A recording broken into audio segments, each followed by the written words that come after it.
नमस्कार, आदाब। इग्नू पाठशाला की एक और नई वीडियो में आप सभी का स्वागत है। आज की वीडियो में हम काफी इंपॉर्टेंट मुद्दे पर डिस्कशन करने वाले हैं। देखिए, अगर आप लोग भी इग्नू से बीए में एडमिशन लेने का सोच रहे हैं, चाहे आप लोग बीए जर्नल में एडमिशन लेने का सोच रहे हो, चाहे आप लोग बीए ऑनर्स में एडमिशन लेने का सोच रहे हो, तो ये वाला वीडियो आप सभी के लिए बेहद इंपॉर्टेंट रहने वाला है, क्योंकि आज की वीडियो में हम तमाम मुद्दों पर डिस्कशन करेंगे। इग्नू जो बीए ऑफर करती है उसकी क्या क्या स्पेसिफिकेशंस रहने वाली है, फीस क्या रहेगी, कितना ड्यूरेशन रहेगा, कैसे आप लोग रजिस्ट्रेशन कर सकते हैं, कैसे आपका एग्जामिनेशन होगा, कैसे आप लोग असाइनमेंट सबमिट करेंगे, यानी कि ऑल अबाउट द। अगर आप लोग बीए के बारे में जानना चाहते हैं तो ये वाला वीडियो आप सभी के लिए वन शॉट सॉल्यूशन रहने वाला है। तो विदाउट वेस्टिंग द टाइम चलिए शुरू करते हैं। देखिए, बहुत बेसिक सी बातें आप सभी के साथ मैं करूंगा।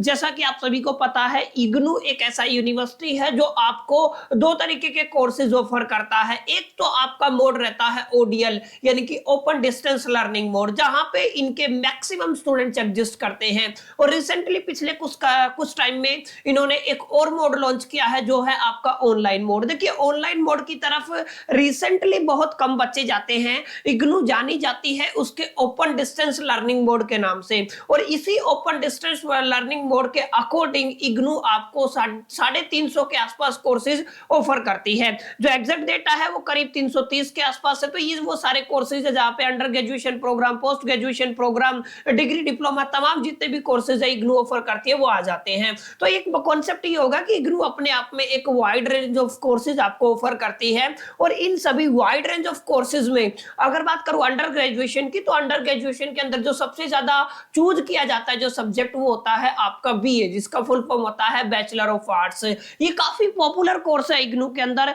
क्योंकि यहाँ पे जो इग्नू की तरफ से स्टडी मटेरियल प्रोवाइड किया जाता है बीए के लिए वो A1 होता है। उसका जो लेवल है स्टडी मटेरियल का वो भी नेक्स्ट लेवल होता है। तो अभी हम कुछ समझेंगे। अगर आप लोग बीए में एडमिशन लेना चाहते हैं तो एडमिशन से पहले आप सभी को ये तमाम बातें जाननी बेहद जरूरी है। देखिए, सबसे पहले हम लोग बात करते हैं बीए, जिसका फुल फॉर्म होता है बैचलर ऑफ आर्ट्स। जैसा कि मैंने आपको बताया, पहले भी बता चुका हूं, क्योंकि इग्नू आपकी ये किस मोड में प्रोवाइड कर रही है, ODL, open distance learning mode में आपको प्रोवाइड किया जा रहा है कोर्स। तो आपको एक चीज पर जरूर ध्यान देना है कि यहाँ पे आपको गाइडेंस का लैक रहेगा, यानी कि आपको यूनिवर्सिटी की तरफ से कोई प्रॉपर गाइडलाइन नहीं मिलेगी, गाइडेंस नहीं मिलेगी, जैसे आप लोग ऑफलाइन स्टडी करते थे उस टाइम पे मिलती थी। यहाँ पे आपके पास दो तीन चीजें ही है। एक तो इनका बेसिकली साइट रहने वाला है, यानी कि वेबसाइट रहने वाला है। दूसरा रिसोर्सेज आप लोग यूट्यूब को फॉलो कर सकते हैं। यूट्यूब पे कुछ लिमिटेड एक दो तीन चैनल हैं जो आपको proper time to time guide करते रहते हैं। तो पहली जो चीज आपको ये करनी है कि ये आपका सेल्फ लर्निंग बेस्ड आपका प्रोग्राम रहेगा। अगर आप लोग इग्नू से न केवल बीए कोई भी करते हो, कोई भी प्रोग्राम, कोई भी कोर्स अगर आप लोग करते हैं, तो आपके ऊपर डिपेंड करता है, आपके पोटेंशियल के ऊपर डिपेंड करता है। अब समझिए कुछ इंपॉर्टेंट बातें। जो आपका बीए रहने वाला है वो 3 साल का ग्रेजुएशन प्रोग्राम रहने वाला है, यानी कि फर्स्ट ईयर, सेकेंड ईयर और थर्ड ईयर। लेकिन अगर आपको कभी ना कभी कहीं ना कहीं अगर आपको बैक लग जाता है या रीअपियर आ जाता है, तो आपको 3 साल एक्स्ट्रा दिए जाते हैं, यानी कि आप लोगों को टोटल 6 साल दिए जाते हैं, जिसमें आप लोग अपनी ग्रेजुएशन को कंप्लीट कर सकते हैं। अगर 6 साल से ज्यादा टाइम लगता है फिर भी आपका रीअपियर रहता है, तो आपको दोबारा से एडमिशन लेना पड़ेगा। इस चीज को आपको जरूर ध्यान में रखना है। जैसे आप लोग कंसीडर कर लीजिए, मान लीजिए आप लोगों ने 2025 में एडमिशन लिया है, किसी भी सेशन में आपने एडमिशन लिया हो, तो आपको ये ध्यान रखना है 2025 में अगर आपने एडमिशन लिया है तो कायदे से 2028 में आपका ग्रेजुएशन हो जाना चाहिए। लेकिन 1 साल का आपको बैग लग गया तो आप लोग 29 में कर देंगे। 1 साल और ले सकते हैं आप लोग 2030, यानी कि आपका ये टोटल टाइम पीरियड रहता है। 1 साल और ले सकते हैं 2031। इग्नू के अकॉर्डिंग आपको 6 साल का टाइम पीरियड जाता है, जिस 6 साल में आप लोग अपना ग्रेजुएशन कंप्लीट कर सकते हैं। तो ये आपको थोड़ा ध्यान में रखना है कि आपका जो स्पेंड टाइम है वो कितना दिया गया है, वो 6 साल दिया गया है। ग्रेजुएशन कितने टाइम का है, 3 साल का रहता है हर एक यूनिवर्सिटी में, आप सभी को पता है। अच्छा, ये मैं बता चुका हूं, ये फुल्ली डिस्टेंस मोड में रहेगा, यानी कि सारी स्टडी आपको करनी पड़ेगी। हाँ, स्टडी मटेरियल इग्नू की तरफ से दिया जाता है, उस पर मैं आपसे बात करूंगा, पर आपको जो पढ़ाई करना है वो खुद से करना होगा। कुछ एक दो यूट्यूब चैनल है जिनको आप लोग फॉलो कर सकते हैं। आगे देखिए, कितनी मिनिमम एज होनी चाहिए, तो यहाँ पे ये एक अच्छा ऑप्शन है इग्नू की तरफ से कि कोई बार सेट नहीं किया हुआ है, यानी कि आप किसी भी उम्र के स्टूडेंट हो, अगर आप लोग मिनिमम एलिजिबिलिटी इलिजिबिलिटी क्राइटेरिया को फुलफिल करते हैं तो आप इग्नू के अंदर एडमिशन ले सकते हैं। एक ये बड़ा कारण भी है कि इग्नू हिंदुस्तान, न केवल हिंदुस्तान की बल्कि एक इंटरनेशनल यूनिवर्सिटी है। इसकी जो डिग्री है वो इंटरनेशनली रिकॉग्नाइज्ड है और हिंदुस्तान के अंदर डिस्टेंस लर्निंग बोर्ड में सबसे बड़ी जो पहले नंबर पे जो यूनिवर्सिटी आती है वो इग्नू रहती है। तो ये एक बड़ा कारण है क्योंकि यहाँ पे जितने भी कोर्सेज है वहां पे जो आपका एज का बार है, एज क्राइटेरिया है वो हटाया गया है। किसी भी उम्र के स्टूडेंट यहाँ पे अपनी स्टडी कंटिन्यू कर सकते हैं। तो ये एक बड़ी स्पेसिफिकेशंस रहने वाली है या कुछ कह दीजिए पॉजिटिव पॉइंट्स है जो इग्नू की तरफ से ऑफर किए जाते हैं उनके कोर्सेज के दरमियान। तो आई होप कि ये चीजें आपको समझ में आई होंगी। अब बात करते हैं मिनिमम एलिजिबिलिटी क्राइटेरिया की। तो देखिए मिनिमम एलिजिबिलिटी क्राइटेरिया बिल्कुल सिंपल है। अगर आप लोग ग्रेजुएशन करना चाहते हैं तो आपका 12th पास होना चाहिए आपकी रेलिवेंट स्ट्रीम में। जैसे अगर आप लोग बीए में एडमिशन लेना चाहते हैं तो यहाँ पे स्ट्रीम मैटर नहीं करती। अगर आप लोग ह्यूमैनिटीज के स्टूडेंट है तो भी आप लोग एडमिशन ले सकते हैं। 12th में अगर आपके पास कॉमर्स थी तो भी एडमिशन ले सकते हैं। 12th में अगर आपके पास साइंस थी तो भी एडमिशन ले सकते हैं। आर्ट्स में कोई ऐसा एलिजिबिलिटी क्राइटेरिया नहीं रहता, लेकिन जैसे कुछ स्टूडेंट हैं जिनको बीएससी करना है तो बीएससी मतलब आपका 12th साइंस से होना चाहिए। अगर आपका 12th साइंस से है तो रेलिवेंट जो आपका सब्जेक्ट है, रेलिवेंट स्ट्रीम है, उसमें आपको 12th पास आउट होना चाहिए किसी भी रिकॉग्नाइज्ड बोर्ड से। अगर ऐसा है तो आप लोग एलिजिबल है। ध्यान रखिए बहुत सिंपल सी क्राइटेरिया है। इग्नू में एडमिशन लेने के लिए कोई आपको एंट्रेंस टेस्ट देने की जरूरत नहीं होती है। इस बात को आपको थोड़ा ध्यान में रखना है, यानी कि यहाँ पे कोई एंट्रेंस टेस्ट नहीं देना है जैसे आप लोग सीयूईटी वगैरह देते हैं नॉर्मल ऑफलाइन कॉलेजेस में। यहाँ पे आपको जो रेगुलर कॉलेजेस है यहाँ पे आपको कोई सीयूईटी वगैरह देने की जरूरत नहीं है। आगे मैं बताऊंगा किस तरीके से आपका एडमिशन होता है, ठीक है। तो यहाँ पे आप लोगों को समझ में आ गया होगा। केवल अगर आप लोग 12th पास आउट है तो एडमिशन ले सकते हैं। आगे देखिए फीस की बात करूं तो ये 6,000 रुपए फीस रहती है आपकी 1 साल की। अच्छा ये 6,000 रुपए आपकी टोटल फीस रहेगी, इस बात को आपको ध्यान में रखना है।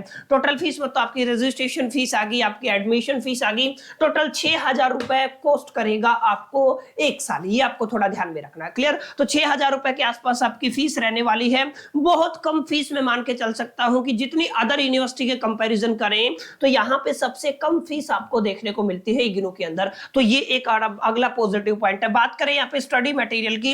अच्छा इनकी एक खास बात है, स्टडी मटेरियल आपको दोनों मोड से मिलता है। आप चाहे तो पीडीएफ डाउनलोड करके ऑनलाइन मोड से पढ़ सकते हैं, लेकिन अगर आप लोग जाना चाहते हैं इग्नू की जो प्रीमियम बुक्स आती है, देखिए मटेरियल इनका बहुत अच्छा है। इनकी जो प्रीमियम बुक्स आती है अगर आप लोग चाहते हैं कि आप घर पे मंगवाना चाहे तो उसी फीस के अंदर ये इंक्लूड किया जाता है। तो आप अपना स्टडी मटेरियल भी घर पे मंगवा सकते हैं। ये खास बात है, यानी कि स्टडी मटेरियल आपको घर पे पहुंचाया जाता है, होम डिलीवरी की जाती है, प्लस में ऑनलाइन मोड में आप लोग पीडीएफ के माध्यम से भी पढ़ सकते हैं। तो ये स्टडी मटेरियल का भी आपको एक कलेक्टिव पैकेज मिलता है जहां से आप लोग अपनी स्टडी कंटिन्यू कर सकते हैं। अब बात करते हैं ये तमाम मुद्दे, आई होप कि आपको समझ में आ गए होंगे कि जो बीए आप लोग करते हैं तो क्या क्या चीजों का आपको ध्यान में रखना है, क्या क्या स्पेसिफिकेशंस यहाँ पे रहने वाली है। अब बात करते हैं सर इसका 2025 के अंदर एडमिशन प्रोसेस क्या है। देखिए एडमिशन अगर आप लोग लेना चाहते हैं तो जैसे बाकी यूनिवर्सिटीज है वहां पे 1 टाइम आपका एडमिशन होता है इन ए ईयर, लेकिन इग्नू के अंदर आपको 22 टाइम्स एडमिशन देखने को मिलता है, 2 ट्वाइस एडमिशन देखने को मिलता है। पहला आपका जनवरी सेशन रहता है, दूसरा आपका जून सेशन रहता है, यानी कि 2 टाइम आप लोग एडमिशन ले सकते हैं इग्नू के अंदर। आप लोग पहला जनवरी में ले सकते हैं, दूसरा आप लोग जून में ले सकते हैं। अभी रिसेंटली जब मैं ये वीडियो शूट कर रहा हूं उस टाइम पे जनवरी सेशन ओपन है, 15 मार्च इसकी लास्ट डेट रखी गई थी। आई होप कि वो आगे एक्सटेंड हो गई होगी, अगर हो गई होगी तो I will make a separate video, लेकिन चांसेस है वो आपकी एक्सटेंड होगी। तो अभी जो सेशन चल रहा है वो जनवरी सेशन चल रहा है, लेकिन जनवरी में अगर किसी बच्चे का एडमिशन नहीं हुआ तो आप लोग जून में एडमिशन ले सकते हैं। इसका मतलब केवल 3-4 महीने का ही गैप रहता है, अदर यूनिवर्सिटी में पूरा 1 साल आपको वेट करना पड़ता है। ये भी इग्नू की तरफ से पॉजिटिव पॉइंट रहता है। अब अगर आप एडमिशन लेना चाहते हैं आपको ऑनलाइन एप्लीकेशन फॉर्म फिल करना है और एक नॉमिनल फीस पे करनी है जो कितने रुपए की होती है, 200 रुपए की। अब नॉमिनल फीस अगर आप लोग पे कर देते हो, डॉक्यूमेंट वगैरह वेरीफाई करवा देते हो, ऑनलाइन अपलोड कर देते हो, मिनिमम एलिजिबिलिटी क्राइटेरिया को बीट कर लेते हो, उसके बाद आपको क्या करना है, आपको अपनी एडमिशन फीस पे करनी है। जैसे आप लोग अपनी एडमिशन फीस पे करते हो तो आपका एडमिशन कुछ टाइम के बाद कंफर्म हो जाता है